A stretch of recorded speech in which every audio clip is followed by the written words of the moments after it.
Shalom, selamat pagi jemaat Tuhan yang terkasih. Kita berjumpa kembali dalam ibadah pagi 10 menit bersama dengan Tuhan. Dan pagi ini kita sama-sama akan belajar suatu topik yang saya beri judul fungsi dalam Allah Trinitas. Banyak orang percaya yang kurang mengerti akan fungsi masing-masing, baik dari Allah Bapa, Allah Anak maupun Allah Roh Kudus. Pada umumnya mereka beranggapan bahwa semua itu adalah sama, ya.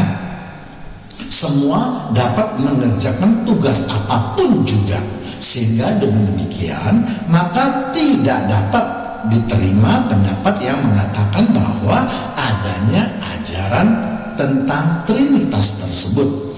Atau kalangan mereka yang kalaupun mereka yang menerima Allah Trinitas, tetapi dalam prakteknya mereka sering mencampur adukan ketiganya. Itulah salah satu sebabnya seringkali kita salah dalam menafsirkan ayat di dalam Alkitab. Memang Allah yang kita sembah adalah Allah yang mampu melakukan semuanya, segala-galanya, ya. Sehingga mungkin kita berpikiran tidak perlu diadakan pembagian tugas atau pembagian fungsi. Namun sekali lagi itu adalah pendapat atau pandangan manusia. Namun Allah yang kita sembah juga telah menetapkan aturan main yang berlaku. Inilah yang harus kita kenali dan kita ikuti, ya. Seringkali manusia lebih mengedepankan kepentingan dan perasaannya daripada melihat perasaan dan kepentingan Allah, sehingga seakan-akan manusialah yang menjadi fokus, manusialah yang menjadi penentu dari semuanya, terutama di dalam menafsirkan ayat di dalam Alkitab. Untuk itulah maka pagi ini kita perlu juga melihat apa kehendak Allah dalam menjalankan tugasnya. Sebelum kita membahas mengenai fungsi daripada Allah Trinitas, ada baiknya kita terlebih dahulu mengerti apa yang menjadi dasar dari semua tindakan tersebut. Kita tahu bahwa isi daripada Injil adalah berita tentang keselamatan manusia, atau bagaimana Allah datang untuk menyelamatkan kehidupan manusia sehingga semua manusia dapat masuk ke dalam kerajaan sorga. Inilah inti yang harus dimengerti, ya.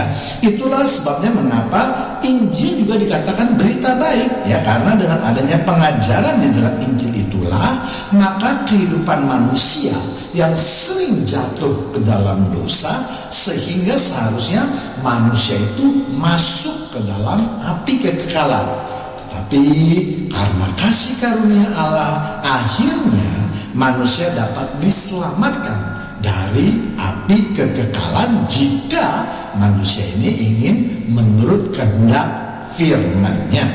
Ya, sekarang kita akan memasuki mengenai pembahasan mengenai fungsi daripada Allah Trinitas. Yang pertama kita melihat yaitu Allah Bapa. Yohanes 3 ayat 16. Karena begitu besar kasih Allah akan dunia ini, sehingga Ia mengaruniakan anaknya yang tunggal, supaya setiap orang yang percaya kepadanya tidak binasa, melainkan beroleh hidup yang kekal. Itulah janji dan kehendak Tuhan terhadap keselamatan manusia, karena kasih-Nya Allah Bapa sehingga mengaruniakan anaknya yang tunggal. Ini berarti rancangan keselamatan itu adalah berasal dari Allah Bapa. Dari mana kita tahu bahwa Allah Bapa yang dimaksud di atas perkataan tadi dalam ayat tadi yang mengatakan Allah karena kasih karunia Allah ini, ya, kita tahu bahwa yang dimaksud dengan Allah Bapa tentunya ada Allah yang mempunyai anaknya yang tunggal, ya. Jadi dari tiga oknum tadi, maka hanya Allah Bapa yang mempunyai rancangan ya, Allah Bapa yang mempunyai anaknya yang tunggal, ya. Demikian juga kalau kita membaca pada ayat 17, ayat selanjutnya, di mana dikatakan Allah yang mengutus anaknya yang tunggal. Jadi Bapa lah yang merancang seluruh rancangan keselamatan terhadap manusia, mulai dari perjanjian lama sampai perjanjian baru, dimulai sejak zaman Adam dan Hawa ketika mereka jatuh ke dalam dosa. Kemudian Bapa juga yang membuat bagaimana caranya manusia untuk menebus dosa-dosa seperti yang tertulis di dalam kitab Imamat, sampai mengirimkan anaknya yang tunggal untuk menebus dosa kita, yaitu dengan cara mengorbankan anaknya sebagai anak domba Allah, ya. Semua itu merupakan karya dari Bapa yang ada di surga.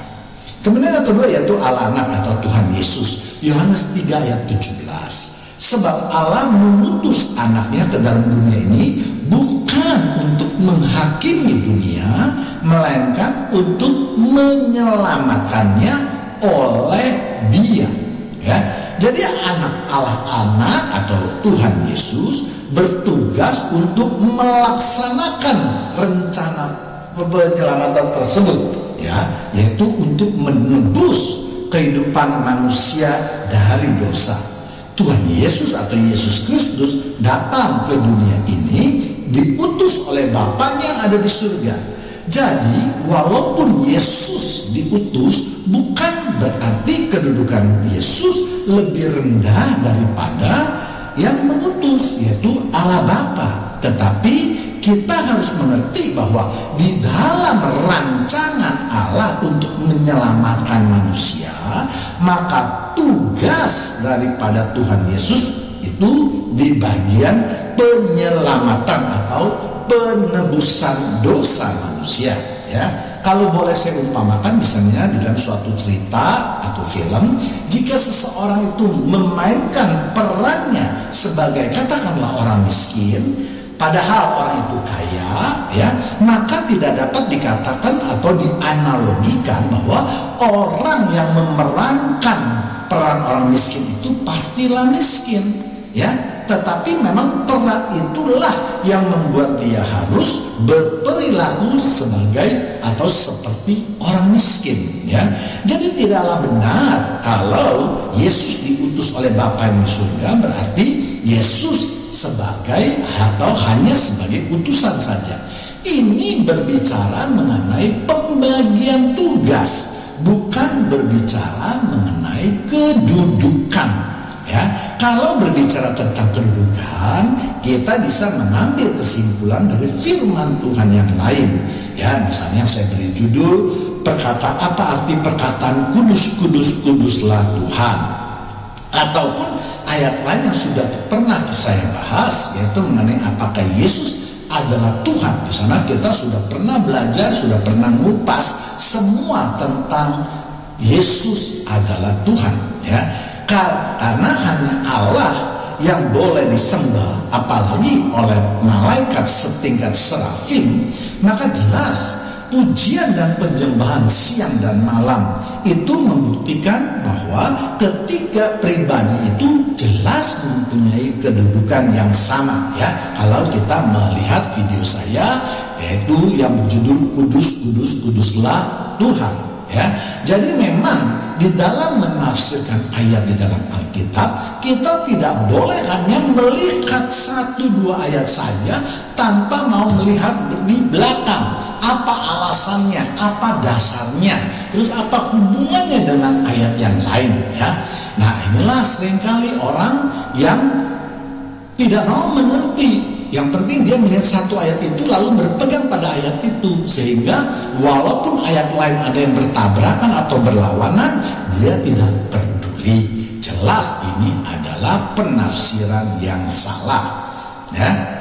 Kemudian kita lihat yang ketiga, yaitu Allah Roh Kudus yang bertugas untuk berkarya di dalam kehidupan manusia yang berhubungan dengan rohani, ya, misalnya untuk menguatkan, menguduskan, menolong, menyelamatkan kehidupan manusia, dan seterusnya.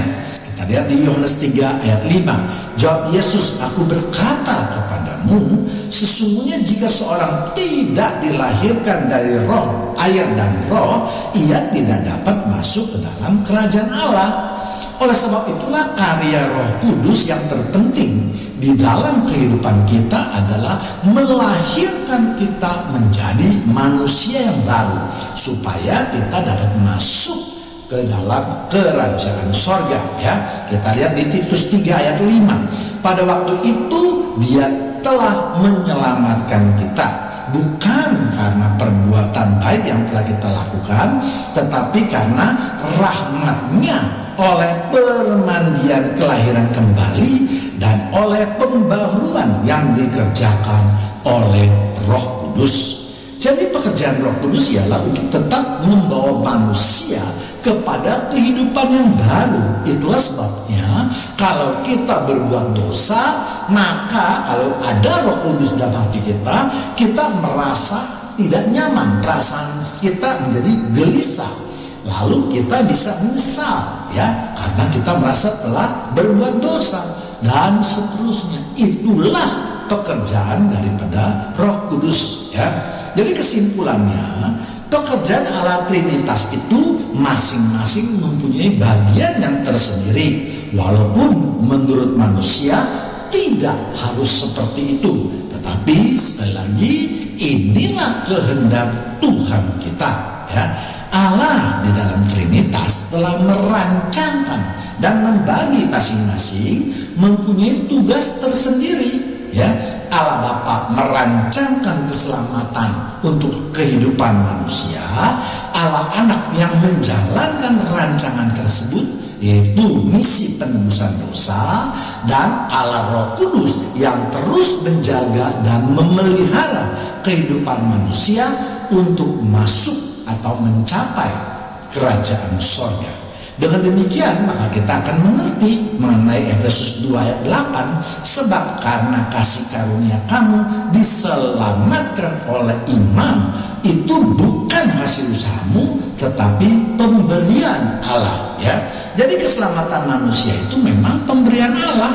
Maksudnya adalah Allah Bapa lah yang merancangkan semua itu, mulai dari manusia yang berdosa, lalu Allah Anak yang menebus dosa tersebut, dan akhirnya Allah Roh Kudus yang terus menjaga kehidupan kita.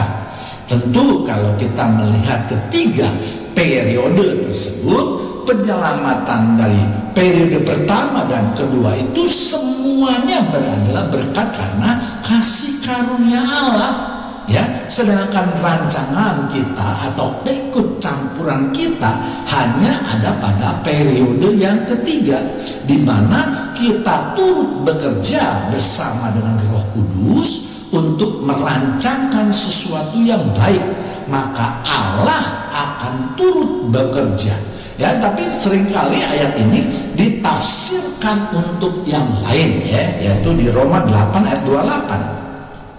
Kita tahu sekarang bahwa Allah turut bekerja dalam segala sesuatu untuk mendatangkan kebaikan bagi mereka yang mengasihi Dia, yaitu bagi mereka yang terpanggil sesuai dengan rencana Allah, ya. Jadi ayat ini berbicara mengenai keselamatan, bukan mengenai perbuatan-perbuatan di luar daripada keselamatan, ya. Jadi kalau kita bisa mengetahui gambaran dari karya Allah untuk penyelamatan, maka kiranya di ayat-ayat di dalam Alkitab lebih mudah untuk kita mengerti, lebih mudah untuk kita tafsirkan, sehingga tidak ada ayat yang saling bertentangan, ya. Misalnya kita kupas lagi di Roma 8 ayat 28 ini yang berbicara tentang keselamatan, di mana dikatakan Allah turut bekerja dalam segala sesuatu untuk mendatangkan kebaikan bagi mereka yang mengasihi Dia. Artinya, kalau kita bertekad mengerjakan keselamatan dengan baik, maka Roh Kudus akan membantu kita untuk mencapai sasarannya. Artinya mengasihi di sini adalah tindakan kita jangan terus jatuh dalam dosa. Tindakan kita jangan terus mendukakan hati Tuhan Roh Kudus. Ya, inilah yang dimaksud dengan mengasihi. Bukan mengasihi dalam arti yang umum, yaitu mendengarkan firman Tuhan, tapi ini lebih spesifik. Ya, kemudian ya, bagi mereka yang terpanggil sesuai dengan rencana Allah, artinya manusia yang memenuhi kriteria untuk diselamatkan, yaitu mereka yang percaya dan telah dibersihkan dari air dan roh. Ya, kita lihat tadi di Yohanes 3 ayat 5. Mereka inilah yang akan menerima keselamatan seperti yang telah Allah Bapa rancangkan. Ya, demikianlah renungan singkat pagi ini yang dapat saya sampaikan. Tuhan Yesus memberkati kita semua. Amin.